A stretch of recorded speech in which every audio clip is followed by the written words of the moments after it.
비슷한 것 같네요. 그래서 짧은 시간에 얼마큼 효율적으로 하느냐, 네. 뭐 이런 게 중요하다는 이런 말씀인 것 같습니다. 네,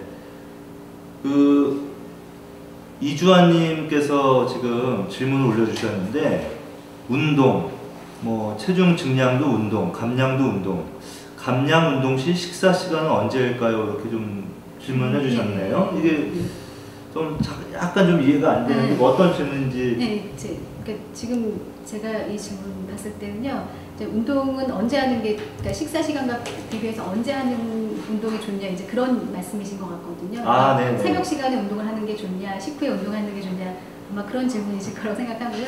아마 보면 이제 운동을 하고 나서 배가 고픈데 많은 사람들이 운동을 했는데 내가 먹으면 운동한 게 또 효과가 바로 없어질까 봐서 좀 두려워하시는 분들이 많은 것 같아요. 그래서 이 식사 시간을 좀 언제로 좀 해야 되는지 좀 말씀해 주시죠. 네, 일단 체지방을 감량하는 데 도움이 되는 운동들은 보통 식전에 하는 것이 좀 더 이제 좋은 걸로 되어 있긴 해요. 식전에. 그래서 이제 아침에 일어나서 공복에 이제 운동을 하시는 거는 체지방 감량에 도움이 된다라고 보시면 될 것 같고요. 그리고 체중 증량에서 운동이라는 건 아마 뭐 근육을 만드는 그런 운동이지 않을까 생각이 드는데, 이제 이렇게 근육을 그러니까 근육을 만들기 위해서 운동을 하신다고 하면 특히 이제 다른 것들보다는 단백질 섭취를 충분히 하시는 게 중요하기 때문에요. 운동 중에 또 운동 후에 단백질 섭취를 충분히 해주시고, 그리고 이제 운동하는 이제 피로도를 좀 감소시키기 위해서 운동 직후에 이제 간단한 탄수화물 섭취를 같이 하시는 게 도움이 됩니다. 네, 그렇군요. 근데 이제 보통 방금 공복에 좀 운동을 하는 것이 좋다 이렇게 좀 말씀을 해주셨는데, 사실 좀 공복에 좀 운동을 하면 안 되는 분들도 있지 않습니까? 예를 들어서 뭐 제 생각에는 좀 당뇨병 환자 같은 경우는 좀 공복에 운동하면 안 될 것 같은데요. 당뇨병이나 이제 혈압 조절되지 않는 고혈압이나 이제 조절되지 않는 고혈압이 있으신 분들은 공복에 운동하실 때, 그러니까 당뇨병 환자 같은 경우에는 저혈당이 올 수 있고요. 또 이제 조절되지 않는 고혈압 환자들은 이제 혈압이 또 올라갈 수 있기 때문에 어떤 건강상의 중요한 또 위험이 있을 수 있기 때문에 그런 분들은 이제 좀 더 계획적으로, 그리고 이제 전문가의 이제 지도하에 운동을 하시는 것이 바람직하겠습니다. 네, 전에는 이제 살을 빼기 위해서는 뭐 유산소 운동을 해야 된다 이렇게 알고 있었는데, 최근 들어서는 이제 유산소 운동과 근력 운동을 함께 해야 된다 이런 그게 점점 더 정설이 되어가고 있습니다. 그래서 유산소 운동과 근력 운동, 이게 비율을 어느 정도로 좀 해야지 좀 좋을지 모르겠어요. 그게 이제 서킷 트레이닝이라고 요즘에 이제 많이 하는 순환 운동이 바로 그 원리를 갖고 있는데요. 보통 30초 단위로 근력 운동과 유산소 운동, 그러니까 운동의 비율은 1대1로 가는데요. 근데 이제 근력 운동을 할 때는 고강도의 운동이 되고 유산소 운동을 할 때는 저강도 운동이 됩니다. 그래서 과거에는 중등도의 운동, 그러니까 달리기를 할 때 옆 사람과의 대화가 약간 힘들고 땀이 날 정도의 운동을 지속적으로 할 때 이제 체지방 분해에 가장 도움이 된다라고 얘기했었는데요. 최근에는 이렇게 고강도의 운동과 저강도의 운동을 반복적으로 할 때 더 많은 칼로리, 뭐 최대한 3배 정도 칼로리 소모를 더 할 수 있다라고 알려져 있습니다. 그러니까 일단 숨을 좀 숨차게 운동하고, 그리고 좀 쉬고, 또 숨차게 운동하고 쉬고, 뭐 이런 원리네요. 네, 그렇죠. 네, 그럼 운동 시간은 어느 정도로 해야 되는 거죠? 그렇게 보통 하게 되면 이제 30분 정도 됩니다. 그러니까 30초 단위로 이루어지는 그런 운동들이 24회 정도 이루어지고, 그리고 마지막 시작과 끝에 이제 간단한 준비 운동을 하게 되면 총 운동 시간은 30분 정도. 그렇군요. 좀 직장인들을 위해서 아까 뭐 여러 가지 좀 팁을 약간 주신 것 같은데, 좀 막간을 이용해서 회사에서 좀 할 수 있는 그런 운동법들을 좀 소개해 주시죠. 회사에서 할 수 있는, 일단 회사에서 한다는 거는 일단 아까 말씀드린 그런 니트 다이어트가 제일 좋을 것 같고요. 일단 더 많이 움직이시는 거, 그리고 일단 자리에 앉아서 여러 가지 이제 스트레칭을 해보실 수가 있어요. 특히 상체 쪽으로. 그래서 팔 운동이라든지, 그리고 이제 허리 운동, 그리고 제가 직접 보여드려야 되나요? 네, 한번 보여주시죠. 한번 잠깐만 보여주세요. 상체 운동 같은 경우에는 이제 보통 팔 운동은 여러 가지가 있는데요. 그냥 보통 이렇게 펼쳐서 이렇게 비꼬는 운동, 비꼬기. 이렇게 해도 가볍게 해볼 수도 있고, 아니면 이렇게 간단하게 치는 운동들도 해볼 수 있고. 그러니까 주로 이제 앉아서 할 수 있는 운동들은 되게 이제 상체 위주의 운동이 되고요. 그리고 이제 서서 하시는 운동은 이렇게 서가지고 의자를 잡고 하시는 운동들이 있는데요. 지금 제가 오늘 스커트를 입어가지고 이렇게 다리를 좀 벌리고 이렇게 앉았다 일어났다 하는 허벅지 운동, 그리고 이제 쭉 이걸 의지하면서 뒷다리를 힙 있는 데까지 쭉 펼쳐서 올리는 이제 힙업 운동, 이런 네. 것들을 간단하게 해볼 수 있습니다. 네. 그런 운동을 하면 좀 칼로리 소모도 좀 많이 될 것 같아요. 네. 네. 그렇군요. 그럼 이게 다이어트를 하다 보면 제일 이제 부딪히는 게 좀 제 생각에는 배고픔인 것 같아요. 네. 배고파서 도저히 견디다가 이게 또 왕창 먹어버리고 또 후회하고 네. 이런 분들이 많거든요. 네. 이 배고픈 거를 좀 어떻게 좀 조절할 수 있을까요? 일단 배고픔을 느낄 때 이게 정말 진짜 배고파, 그러니까 혈당이 떨어져서 느끼는 배고픔인지 아니면 그냥 단지 먹고자 하는 욕구인지 그 두 가지를 감별하는 게 중요하고요.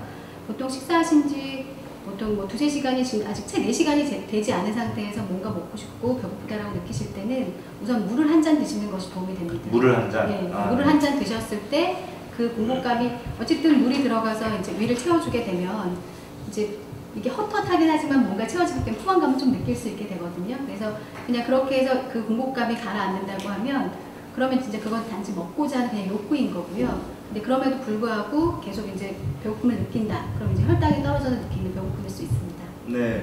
또 혈당이 떨어지면 또 뭐 여러 가지 또 신체 증상이 나타날 수 있는데 네. 그 어떤 증상이 좀 나타날 수 있죠? 저혈당이 되면은? 그러니까 혈당이 떨어지면 일단 피로감이 좀 피로함을 느낄 수가 있고요. 또 여러 가지 좀 어지러운 증상, 그리고 심하게는 이제 뭐 우리가 이제 혈당이 떨어지면서 이제 당뇨병처럼 이제 혈당이 조절이 잘 안 되시는 분들 같은 경우에 이제 쓰러지기도 하실 수는 있습니다. 네, 실신이 될 수 실신이. 있죠. 예. 또 질문이 올라왔네요. 그 무산소 운동과 유산소 운동은 무산소부터 하는 게 감량이 도움이 된다는데 맞습니까? 그러니까 즉 무산소 운동을 먼저 해야 좀 체중 감량이 잘 된다 이런 말씀이신 것 같아요. 네. 실제로 그런가요? 그러니까 이거는 뭐 정확하게 예스다 노다라고 좀 대답하기가 좀 어려운 질문입니다. 그러니까 아직도 뭐 이렇게 딱 어떻게 하는 게 좋다라는 어떤 그 가설이 나와 있는 건 아니고요. 근데 간단하게 살펴보면 보통은 이제 일반적인 순서는 유산소 운동을 통해서 전반적으로 유산소 운동은 전반적인 체내 근육을 다 이용하는 거기 때문에 전반적인 근육에 이제 열을 올리고 그리고 나서 이제 근력 운동을 하시도록 권해드리거든요. 그러니까 그리고 이제 근력 운동을 바로 했을 때 갑자기 했을 때 이제 근육의 피로도나 이런 것들이 또 증가할 수 있기 때문에 보통은 유산소 운동으로 몸을 가볍게 풀고 그리고 나서 유산소 운동을 진행하시는 게 더 도움이 되실 것 같습니다. 네, 답변이 아주 잘 된 것 같습니다. 또 여성분들 중에서 이런 분들이 계세요. 이게 다이어트를 하면은 이제 뱃살도 빠지고 뭐 다 좋은데 네. 이게 가슴이 좀 줄어든다 이런 분들이 계시거든요. 네. 이거는 좀 어떻게 해야 되는 거죠? 보통 이제 우리가 살이 빠지게 되면 살이 빠지는 순서가 있습니다. 그래서 보통 얼굴살이 가장 먼저 빠지고요. 얼굴살이 제일 네, 먼저 빠지는. 그래서 뭐 나는 아직 몸으로 느끼기 전에 주위 다른 사람들이 왜 이렇게 살 빠졌니? 왜 이렇게 안 돼 보여? 이런 얘기를 들을 수 있게 되시고요. 그 다음에 이제 상체살 중에 가슴살이 빠질 수가 있습니다. 예. 그러니까 그러니까 살이 빠질 때 그 순서는 되게 이제 얼굴살, 상체살이 먼저 빠지고 이제 그리고 찔 때는 복부, 허벅지 같은 부위가 또 먼저 찌게 되는 거거든요. 네. 그래서 다이어트를 하시는 분들은 누구나 특히 여성분들은 이제 가슴살이 빠지는 부분을 그 고민을 하실 수밖에 없고요. 그래서 이제 그것 때문에 이제 뭐 이런 체형 관리 그렇다고 다이어트를 포기할 수는 없으니까 일단 그 운동하는 방법이나 여러 가지 이제 식생활에서 그런 가슴살이 빠지는 부분을 조금 덜하게 할 수 있는 그런 여러 가지 다른 방법을 해볼 수가 있고요. 그래서 아까 대표적으로 이제 그 운동, 그래서 가슴을 업 시켜주는 그런 이제 간단한 운동이 있고 또 여성 호르몬이 좀 풍부한 콩이라든지 그리고 뭐 치즈나 그리고 우유 같은 그런 것들을 드시는 것도 도움이 되실 수가 있고요. 그리고 이제 우리가 보통 그 35세가 넘어가면 보통 여성들이 이제 유방에서 자가 검진을 하셔야 되거든요. 네, 그렇죠. 이제 한 달에 한 번씩 하셔야 네, 되죠. 그래서 이제 그런 것들 겸사 같이 탄력이 떨어지지 않게 이제 유방 마사지 해주시는 것도 도움이 되실 수가 있고요. 그리고 이제 아까 치즈나 우유나 콩 말고 또 이런 그 유방 조직에 이제 이런 그 노화를 좀 막아줄 수 있는 호두나 잣 같은 견과류 그리고 자몽 같은 그런 음식들 섭취가 유방이 그래도 가슴이 빠지는 걸 좀 덜하게 해줄 수 있을 것 같습니다. 그러면 다이어트를 시작한과 동시에 그런 운동들을 통해서 유지를 해주는 것이 굉장히 좀 중요하겠네요. 네, 가슴 근육을 키우시는 운동을 같이 하신다고 생각하시면 될 것 같습니다. 네, 그렇군요. 좀 여성분들 좀 마음이 좀 놓이셨을 것 같은데 결국은 이제 다이어트 방법을 요약해보면 이제 적게 먹고 많이 움직이고, 그러니까 식이요법과 운동인데 이 두 가지를 얼마나 적절하게 잘 효율적으로 하느냐, 이것이 어떻게 보면 관건인 것 같습니다. 방법은 뭐 여러 가지가 있지만 자신에게 맞는 방법을 좀 찾는 게 중요할 것 같은데요. 그 어떤 분 사람에 따라서 좀 더 식이요법이 중요한 사람이 있고 좀 운동이 좀 더 중요한 사람이 있을 것 같아요. 좀 비교를 해주시면 어떤 경우가 있을까요? 네, 사실 이제 체중 감량에 있어서 처음 체중 감량을 시도하시는 분들 같은 경우에는 일단 초기에 이제 식이요법을 주로 많이 강조하게 되고요. 근데 여러 번 다이어트를 실패해서 요요를 많이 경험해 본 분들 같은 경우에는 처음부터 식이와 그다음에 운동을 병행하시도록 말씀드립니다. 그러니까 특히 이제 아까 우리가 이제 그 키하고 몸무게로 이제 그 비만도를 측정할 수도 있고, 또 이제 그 어떤 기계 측정법으로 체지방량을 측정해 볼 수 있는데, 그런 상태에서 그 요요를 많이 경험하신 분들은 되게 근육량은 상당히 적고 지방량은 많은 그런 이제 체성분을 갖게 되거든요. 그런 분들한테는 특히 처음부터 그 올바른 식습관뿐만 아니라 규칙적으로 운동을 하셔서 근력 향상을 시키고, 또 적어도 기초대사량을 더 빠지지 않게 유지할 수 있도록 그렇게 진료를 하고 있습니다.